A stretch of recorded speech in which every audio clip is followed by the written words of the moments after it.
Hey guys. So last topic of this unit is as these places are discovered and conquered and then the Europeans start to figure out how to control the land and the people, this is going to be the beginning of what's called the transatlantic slave trade, which is I know most of you guys are not hearing this term for the first time. So in the Americas, Central and South America, North America also, but we will focus on Central and South America. Um, this is the beginning of bringing enslaved people over to the Americas for the express purposes of free labor. And this is the beginning of that. Um, and we will kind of go over a little bit, why they're doing that and kind of what that's like and what are all the circumstances surrounding it. So if we go back, we've touched on this idea of diseases.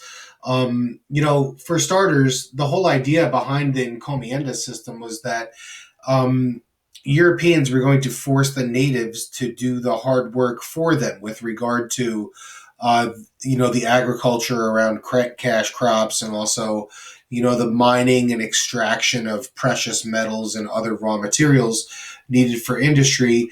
The natives are going to do all that hard work and all that heavy lifting. Well, when the Europeans kind of unknowingly expose them to these diseases and they start to die off as a result of these diseases, the Europeans need to figure out another source of labor. These natives were providing free labor to them, and they were benefiting off of that economically to a great degree. And the Europeans needed to figure out what do we do now that our free labor pool is disappearing because they're all dying off from disease. So this kind of answers the why, as far as why is this kind of transatlantic slave trade going to take place. This is a big part of that discussion about why. So the Spanish really start transporting slaves in the early 1500s. And look, nobody has the exact number for any of this. But the idea is that somewhere in the neighborhood of 10 million African slaves are brought by Europeans to the Americas, sources of free labor. Some of the misconceptions about slavery, I think, is that when we think about slavery and how slavery works, I think our vision is that we have a bunch of, white Europeans going into Africa and stealing people out of their homes in the night and then forcing them at gunpoint onto boats and off they go, never to be seen again. But in reality, that's not exactly how slavery works. Slavery works with West African tribes conquering people of inland Africa, and then those people being prisoners are then sold to white Europeans as slaves.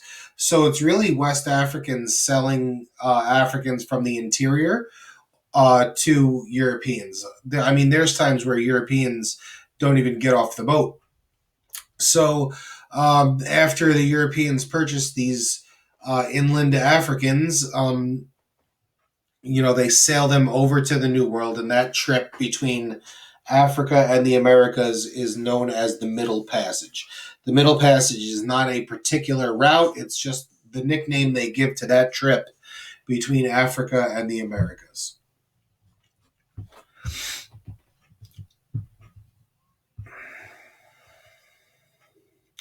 So this whole thing kind of gives birth to what's called the triangular trade.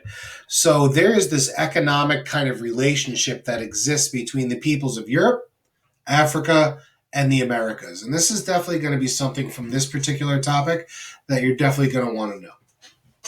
So you can see the slide. It's set up kind of the way the geography is set up. Europe up here, then Africa down here, and then across the Atlantic we have the Americas. Well, certain things are kind of going to certain places. So the idea behind this whole thing is that in the Americas, we're going to need slaves because we have a lot of cash crops and raw materials here that we need to pull out of the ground. So the slaves will be used to kind of remove this stuff and do all the manual labor.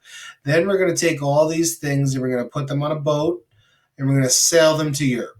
When we get to Europe, we're going to unload all the cash crops and raw materials to Europe, and in exchange, off goes that stuff, and on the boats comes the manufactured goods. So the raw materials we're going to take to factories, turn into manufactured goods, and then those manufactured goods and other items of technology will be loaded on ships, and that stuff will be taken to Africa.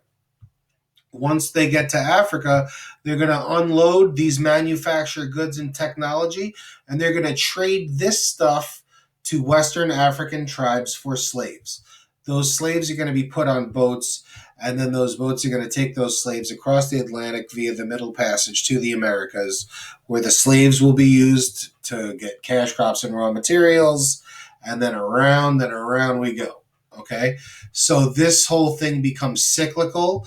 Slaves are needed for cash crops and raw materials. Raw materials are used for manufactured goods.